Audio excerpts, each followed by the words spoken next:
আজি আমি এইটো ভিডিঅ'ত আলোচনা কৰিম অনুশীলনী 2.3 ক্লাস 9 ৰ বহুপদ চেপ্টাৰ। তো আমি ইয়াৰ আগৰ ভিডিঅ'টোত দুটা এক্সাৰসাইজ আলোচনা কৰিছিলো। তো এইটো ভিডিঅ' তোমালোকে চাই যোৱা। এক নম্বৰ কোৱেশ্চনটো আমাক কৈছে x³ + 3x² + 3x + 1 ক তলৰ বহুপদৰে হৰণ কৰিলে পোৱা ভাগশেষ নিৰ্ণয় কৰা। তো আমি এইটো দুটা পদ্ধতিত কৰিব পাৰো। তো হৰণ কৰিও কৰিব পাৰো, আকৌ x ৰ মান উলিয়াই কেনেও কৰিব পাৰো। তো তোমালোকে চাই লোৱা, এইটো আমি কৰো। তো এক নম্বৰটোৰ আমি লিখি লৈছো, দিয়া আছে px, এইটো px বুলি নামকৰণ কৰি লৈছো, আৰু gx টো দিয়া আছে x + 1, তোমালোকে প্ৰশ্নত চাব পাৰা। তো ইয়াতে আমি এইটোক আমি হৰণ কৰি কেনে কৰিম। তো হৰণটো তোমালোকে এইটো চাব পাৰা, একদম সহজ হৰণ হয়। px টো সদায় ভিতৰত পাতিব লাগে, এই px টো সদায় এইটো এটা ঘৰ বনাই কেনে তোমাৰ ভিতৰত পাতিব লাগে। x³ + 3x² + 3x + 1 আৰু gx টো সাইডত পাতিব লাগে। তো পাতা পিছে আমি ডিভাইড কৰিম। এতিয়া আমি এটো দে এটো ডিভাইড কৰিম। ডিভাইড কৰোতে ইয়াতে x আছে, ইয়াতো x আছে, ইয়াত x³ আছে, ইয়াত x আছে। তো ইয়াত আমি x² দিব লাগিব, x² অৰ্থাৎ ইয়াতে 3টা x, ইয়াতে এটা x, তো দুটা x দিব লাগিব। x² * x কি হ'ব, x³ হ'ব। আকৌ x² 1 ৰ লগত কৰিব লাগিব, x² + 1 হ'ব x²। তো এতিয়া আমি মাইনাস কৰিম, এই x³ কাটা, ইয়াৰ তলত কি চিন আছে, মাইনাস চিন আছে। সদায় মনত ৰাখিব লাগিব, মাইনাস কৰিব লাগিব। তো ওপৰত 3টা x², তলত এটা x², আৰু এইটো হৈছে মাইনাসত, প্লাসে মাইনাসে মাইনাস। তো 3টাৰ পৰা এটা গলে গৈ দুটা x² থাকিব, আৰু প্লাস 3x নামি আহিলে প্লাস 1। তো এতিয়া আমি আকৌ এইটো কৰিম। এইটো কৰিলে ইয়াতে আছে 2, ইয়াতে 2 নাই, তো 2 দিব লাগিব, আৰু এইটো প্লাসত দিব লাগিব, কাৰণ এই দুইৰ আগত প্লাস চিন আছে। ইয়াতে x² আছে, ইয়াতে x আছে, তো এটা x দিব লাগিব। twice x into x কি হ'ব, 2x², আকৌ 2x 1 ৰ লগত কৰিলে প্লাস 2x। তো এতিয়া আমি কি কৰিম, আকৌ মাইনাস কৰিম। এইটো 2x² কাটা, ইয়াত মাইনাস চিন আছে, মাইনাস চিন হলে 3টা x ৰ পৰা দুটা x গলে গৈ এটা x থাকিলে, আৰু প্লাস 1 নামি আহিছে। এতিয়া আকৌ আমি এই x মিলি আছে, সমান হৈ আছে, তো আমি 1 এটা দিব লাগিব। 1 into x কি হ'ব, x হ'ব, 1 into 1 1 হ'ব। তেতিয়া আমি এইটো মাইনাস কৰিলে x - x 0, মানে এইটো কমপ্লিট মিলি গল। তো ভাগশেষ কিমান হল, 0 হল। তো তোমালোকে গমে পাইছা এইটো ভাগশেষ 0 হল। আমাক কৈছিলে ভাগশেষ কিমান হ'ব, therefore ভাগশেষ সমান সমান 0। তো ইয়াৰ আগৰটো চাও। তো ইয়াতে আমি x - 1/2, এইটো আমি gx, আৰু এইটো px, সবতে ইয়াৰ 5টা কোৱেশ্চন আছে, 5টা ধৰি আকি, কিন্তু এইটো আমি x ৰ ভ্যালু উলিয়াই কৰিম, কাৰণ এইটো আমাৰ ভগ্নাংশত আছে, তেতিয়া আমাৰ সুবিধা বেছি হ'ব। ইয়াত পাই আছে, এইটো আমি x ৰ ভ্যালু উলিয়াই কেনে কৰিম। তো তোমালোকে চোৱা, এইটো আমাক ধৰি লৈছো px টো দিয়া আছে, এইটো x³ + 3x² + 3x + 1, এইটো তোমালোকে দেখাই পাইছা কোৱেশ্চনত। আৰু আমাক gx টো দিয়া আছিল x - 1/2। তো therefore x - 1/2 = 0, কাৰণ ইয়াত আমি x ৰ ভ্যালু উলিয়াই লম, তোমালোকক কৈছো। তেতিয়া আমাৰ কি হ'ব, x = 1/2। এতিয়া x = 1/2 হৈছে। এতিয়া x ৰ মানটো আমি px ক পাতি দিম, তেতিয়া আমাৰ ইয়াৰ পৰা ভাগশেষটো ওলাই আহিব। therefore px, য'ত x আছিল তাতে আমি এবাৰ কি লিখিম, 1/2 হাফ লিখিম, ইনটু x³ অৰ্থাৎ 1/2³ প্লাস 3x² অর্থাৎ 1/2 স্কয়ার প্লাস 3x 1/2 প্লাস 1। তো ইয়াতে সবতে আমি মান বহাই দিছো, একদম সহজ। এতিয়া আমাৰ কি হয়, ইয়াতে কিউব কৰিলে 1 ক কৰিলে 1 হ'ব, 2 কৰিলে 8 হ'ব, মানে 2 * 2 = 4, 4 * 2 = 8, মানে 3 বাৰ 2 পূৰণ কৰিম, 3টা 2 8 হ'ব। তাৰ পিছে ইয়াত তোমালোকে দেখাই পাইছা, 1 ক পূৰণ কৰিলে 1 হ'ব, 1 আকৌ 3 লগত পূৰণ, 1 3 × 3, 2 ক কৰিলে 4 হ'ব, মানে কম লাইনতে কৰি দি আছো। ইয়াতে হৈছে 3 × 1 3 × 1 3 / 2 + 1। এতিয়া আমি ইয়াতে লসাগু লব লাগিব। লসাগু কিমান হ'ব, তো 8 4 2 ৰ লসাগু 8 হ'ব, 8 8 কাটা গ'ল, 1 থাকিলে 4 8ক আমাৰ কেইবাৰ যাব, দুবাৰ যাব, 2 3 × 6, 8 2 8ক 3 বাৰ যাব, 3 3 × 9, 1 8ক 8 বাৰ, 8 1 × 8। তেতিয়া আমাৰ এইকেইটা প্লাস কৰিলে আমাৰ কিমান ওলাই আছে আনসাৰ। তো তলত হৈছে আমাৰ 8, ওপৰৰ গোটেই কেইটা যোগ কৰিলে 1 6 7 7 8 15, 15 আৰু 9 তোমাৰ হৈছে 24। ইয়াতে আমাৰ এটা মিস্টেক হৈ গ'ল, 2 8ক 4 বাৰ যায়, 4 3 × 12 হয়, তেতিয়া 12 হলে আমি গোটেই কেইটা যোগ কৰিলে আমাৰ হ'ব 27, অৰ্থাৎ 27/8। নিশ্চয় বুজি পাইছা, ইয়াৰ ভাগশেষটো হৈছে 27/8। আমি ইয়াৰ আগৰ প্ৰশ্নটো চাব পাৰো। 3 নম্বৰটো চাব পাৰা। 3 নম্বৰটো আমাক দিয়া আছে, 3 নম্বৰটো আমি px টো লিখি লৈছো, আৰু gx টো অকল x দিয়া আছে। এটো আমি x = 0 বহাইও কৰিব পাৰো, একো নাই। আমি এটো gx যেহেতু ডাইৰেক্ট এটা x দিয়া আছে, আমি ডিভাইড কৰি দিম, হৰণ কৰিব দিছে। তো আমি দুইটা নিয়মে মই দিয়া আছো, তোমালোকে চাই লবা, যোনটো ভাল পোৱা হেতুৱে কৰিবা। x to gx সদায় বাহিৰত বহিব তেতিয়া এইটো লগত এইটো মিলাব লগিয়া হলে ইয়াত তিনটা আছে ইয়াত এটা আছে আমি দুটা দিব লাগিব তেতিয়া দুটা আৰু এটাই তিনটা হ'ব আকৌ তোমাৰ এটো আমি মাইনাস কৰিব লাগিব এটো মাইনাস কৰিলে শেষ নামি আহিব 3x² লগত মিলাব লগিয়া হলে আমি কি দিব লাগিব x ইয়াতে 3 আছে 3 এটা দিব লাগিব x দুটা আছে এটা দিব লাগিব তেতিয়া এটো হল তেতিয়া এটো কাটা গল তোমাৰ আকৌ একিটাও তো নামি আহিব ইয়াতে আকৌ ইয়াৰ পৰা 3x নামি আহিলে এটো কাটা যোৱা পিছে তো এতিয়া 3x নামি আহিলে আকৌ এটো মিলাব লগিয়া হলে ইয়াতে 3 এটা দিব লাগিব তো 3x হ'ব 3x হোৱাৰ পিছে আমাৰ কি হ'ব এতিয়া 1 2 নামি আহিলে 1 2 ইয়াতে নামি আহিলে এতিয়া ভাগকে কিমান থাকিলে 1 থাকিলে 1 ক কৰিব নোৱাৰো কাৰণ ইয়াতে x আছে x to 1 ত না যায় আমি লিখি দিম কি ভাগকে ইকুয়াল টু 1 তো নিশ্চয় বুজি পাইছা ইয়াৰ আগৰটো চাব পাৰা তো এটো আমাক কি দিয়া আছে 4 নম্বৰটো সোৱা px to px আৰু gx হৈছে x plus pi তো এটো আমি ডিভাইড কৰিলে অলপ প্ৰবলেম পাবা তো এটো আমি x মান উলিয়াই দিলে x plus pi is equal to কি 0 তো x is equal to কি হ'ব minus pi নিশ্চয় বুজি পাইছা x ৰ ভ্যালুটো উলিয়াই লৈছো তো x ৰ ভ্যালুটো উলিয়াই লোৱাৰ পিছত আমি কৰি দিব পাৰো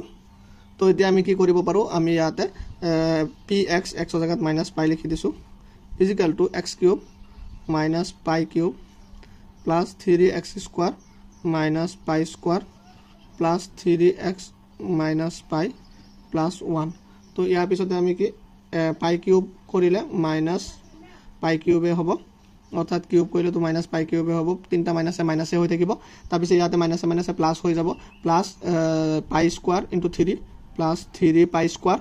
তাৰ পিছে প্লাসে মাইনাসে এটো মাল্টিপ্লাই কৰিলে মাইনাস হ'ব minus 3 pi plus 1 তো আমি এখিনি আৰু সলভ কৰিব লগিয়া নাই ভাগকে আমাৰ এটোৱে হ'ব কাৰণ ইয়াতে ক্যালকুলেশন কৰিব লগিয়া নাই ইয়াতে স্কয়াৰ আছিল তো এটো এটা বহুপদ হল minus pi cube plus 3 pi square minus 3 pi plus 1 তো ইয়াৰ আগটো চাব পাৰা তো আমাৰ 5 নম্বৰটো px দিয়া আছে ইমান আৰু আমি আমাৰ এটো দিয়া আছে 5 plus 2x is equal to 0 তো আমি এটো ডিভাইড কৰিব পাৰো x ৰ ভ্যালু উলিয়াই লব পাৰো তো x ৰ ভ্যালু উলিয়াই দিলে আমাৰ কি হ'ব x is equal to minus 5/2 তোমালোকে সোৱা মই ডাইৰেক্ট এটা লাইনত লিখি দিছো x টো মই ৰাখি দিছো এই 5 টো প্লাস আছিল মাইনাস হ'ব 2 টো মাল্টিপ্লাই আছিল এটো হৰণ হ'ব পূৰণ থাকিলে হৰণ হ'ব নিশ্চয় বুজি পাইছা তো x ৰ ভ্যালু minus 5/2 এটো আমি ইয়াতে বহাই দিম তো px x ৰ জাগাত কি লিখিম minus 5/2 is equal to x cube তো x ৰ মানটো minus 5/2 whole cube plus 3x² minus 5/2 whole square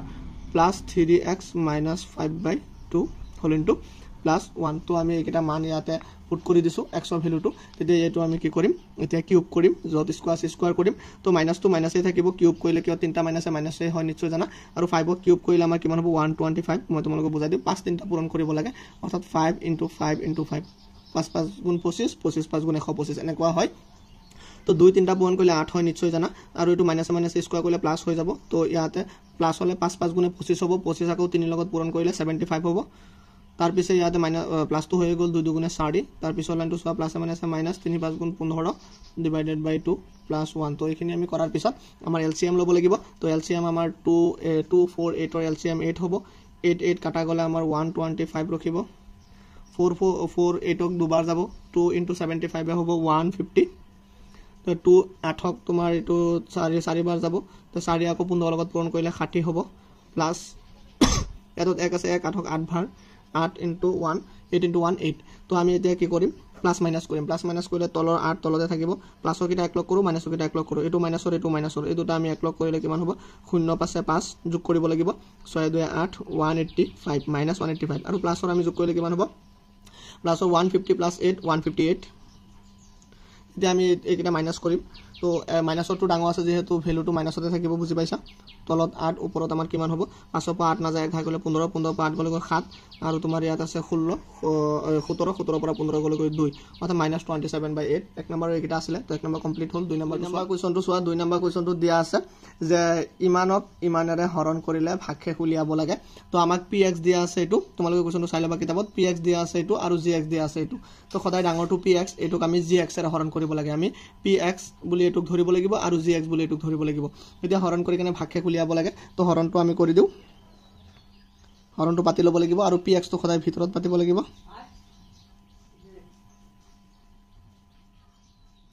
আৰু gx তো সাইডত পাতিব লাগিব তো এতিয়া আমি কি কৰিম এই x³ আৰু ইয়াতে x আছে তো x² দিব লাগিব x² * x কি হ'ব x³ আকৌ x² * a কি হ'ব a x² তো এতিয়া আমি মাইনাস কৰিম মাইনাছ কৰিলে এইটো কেঞ্চেল গ'ল ইয়াৰ তলত মাইনাছ চিন আছে তো এইটো কেঞ্চেল গ'ল এইটো প্লাছ হৈ যাব এতিয়া 6x টো নামি আহিলে -a তো এতিয়া আমি কি কৰিম আকৌ এই x মিলাম তো ইয়াতে 6x আছে ইয়াত x আছে তো ইয়াতে 6 এটা দিব লাগিব 6 * x কি হ'ব 6x আকৌ প্লাছে মাইনাছে মাইনাছ 6 * a কি হ'ব 6a তো এতিয়া আমি x কাটা গ'ল এটো তলত মাইনাছ চিন আছে অৰ্থাৎ এটো মাইনাছ চিনে কি হৈ যাব মাইনাছে মাইনাছে প্লাছ 6টাৰ পৰা এটা গলে গৈ 5a এটাকে আমি ভাগশেষ উলিয়াব দিছিলে ভাগশেষ আমি পাইছো 5a তো এটো হৈ গ'ল ইয়াৰ আগৰটো চোৱা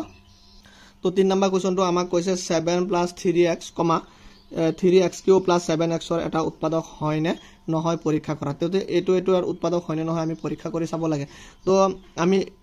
এটো দি এটোক ডিভাইড কৰি যদি 0 ওলাই তেতিয়া কম উৎপাদক হয় আৰু 0 নোলালে নহয় এটো সদায় px আৰু এটো gx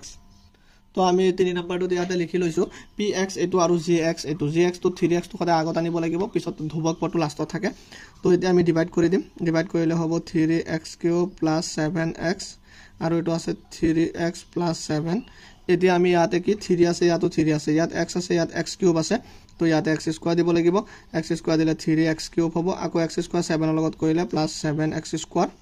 তো এতিয়া আমি কি কৰিম এটো কাটা গ'ল এটো কিন্তু মাইনাস নহয় কাৰণ ইয়াতে x² আছে ইয়াতে x আছে কথাখিনি বুজি পাব লাগিব তো এতিয়া আমি কি কৰিব লাগিব x² টো নামি আহিব -7x² কাৰণ এটো তলত মাইনাস আছে এটো আৰু এটো মিলা নাই চলকৰ পাৱাৰ মিলিব লাগিব আৰু +7x টো নামি আহিব এতিয়া আকৌ আমি এটো মিলাব লগিয়া হলে -7 দিব লাগিব 7 দিয়াৰ লগতে 7 নহয় ইয়াতে 3 আছিল তো এটো আমি 7 দিব নালাগে কাৰণ ইয়াতে যে 7x² নামি গ'ল এই 7x² টো 3 লগত আমি মিলাব নোৱাৰি কাৰণ 3 লগত যিকোনো সংখ্যা আমি পূৰণ কৰো কেতিয়াও 7 নাপাও তো আমাৰ এটো ভাগশেষ হিচাপে থাকি যাব আৰু এটো আমাৰ ভাগফল এটো ওলাইছে তেতিয়া আমাৰ এটো উৎপাদক নহয় ইমানৰ এটা উৎপাদক নহয় বুলি আমি কৈ দিলে হৈ যাব কাৰণ যদি উৎপাদক হলে 0 ওলালে মানে ভাগশেষ 0 ওলালে হয় কমপ্লিট হৰণ কৰিব পাৰিলো হয় ইয়াতে আমি নহয় বুলি কৈ দিলে হৈ যাব তো এখিনি নিশ্চয় বুজি পাইছা ইয়াৰ আগতে আমি ইয়াৰ আগত 4 নম্বৰটো চাও 4 নম্বৰ কোৱেশ্চনটো আমাক কৈছে কি 4 নম্বৰটো কৈছে আমাক ভাগফল আৰু ভাগশেষ নিৰ্ণয় কৰিব লাগে ইমানক ইমানেৰে ভাগ কৰিলে ইয়াতে 4টা কোৱেশ্চন দিছে গোটেইকিটা হৰণ কৰিব লাগে তো তোমালোকে চোৱা তো 4 নম্বৰটো আমাক px এটো দিয়া আছে আৰু gx এটো দিয়া আছে তো আমি এতিয়া হৰণ কৰি কেনে ভাগফল আৰু ভাগশেষ উলিয়াম তো তোমালোকে চোৱা px টো আমি x³ - 4x² + 2x + 5 আৰু gx টোক আমি বাহিৰত পাতো x - 2 এতিয়া আমি কি কৰিব লাগিব x³ আৰু x মিলাব লগিয়া হলে আমি x² দিব লাগিব নিশ্চয় বুজি পাইছা প্ৰতিটো কোৱেশ্চনে এনেকুৱা হয় তেতিয়া x * x কি হ'ব x³ আকৌ x² আৰু 2 কৰিলে -2x² তো এতিয়া আমি মাইনাস কৰিম মাইনাস কৰোতে x³ পৰা x³ মাইনাস কৰিলে কাটা ইয়াৰ তলত মাইনাস চিন আছে আৰু এটাতে মাইনাস আমি প্লাস বুলি ধৰি লব লাগিব এটো প্লাস ওপৰটো মাইনাস তো 4টাৰ পৰা দুটা গলে গৈ আমাৰ -2x² থাকিব আৰু ওপৰৰ পৰা 2x নামি আহিলে 5 নামি আহিলে ইয়াৰ পিছতে আমি কৰিব লগিয়া হৈছে আকৌ এটো মিলাম ইয়াত -2 আছে ইয়াত -2 নাই তো -2 দিব লাগিব আকৌ x² আৰু x মিলাব লগিয়া হলে x দিব লাগিব তো -2 * x কি হ'ব -2x² -2x * 2 মাইনাসে প্লাস 2 দুগুণে 4 4x তো এতিয়া আকৌ মাইনাস কৰিম মাইনাস করতে এটো কাটা এটো তলত মাইনাস চিন আছে তো -2x নামি গল আৰু +5 নামি গল ইয়াৰ পাছত আমি কি কৰিম -2 আৰু ইয়াতে অকল একো নাই তো ইয়াতে -2 এটা দিব লাগিব -2 * x -2x আকৌ মাইনাসে প্লাস 2 দুগুণে 4 তো এতিয়া আমি কি কৰিম এটো x কাটা ইয়াত মাইনাস চিন আছে তো 5 ৰ পৰা 4 গলে গৈ 1 থাকে অৰ্থাৎ আমাৰ ভাগশেষ 1 হল আৰু ভাগফল আমাৰ ওপৰটো হল তো তোমালোকে চোৱা এখিনি আমি লিখি দিব লাগিব therefore ভাগফলটো আমাক সদায় qx ৰে বুজাই তোমালোকে নিশ্চয় জানা মই সূত্ৰটো লিখি দিও যে px = gx * qx + rx এটো এটা সূত্র আছিল তোমালোকে ক্লাস এটোটো পাইছা সাকে যে ভাজ্য = ভাজক * ভাগফল + ভাগশেষ এটো ভাগফলটো qx ৰে বুজাই তো qx মানে আমি কিমান পাইছো ইয়াতে x² - 2x - 2 আৰু ভাগশেষ কিমান পাইছো ভাগশেষটো rx ৰে বুজাই ভাগশেষটো পাইছো 1 তো এটো নিশ্চয় বুজি পাইছা এটো ভিডিওত এখিনি লৈকে আছিল ইয়াৰ পিছৰ ভিডিওত বাকিখিনি সলভ কৰিম যদি ভিডিওটো ভাল লাগে কমেন্টত জনাবা থ্যাংক ইউ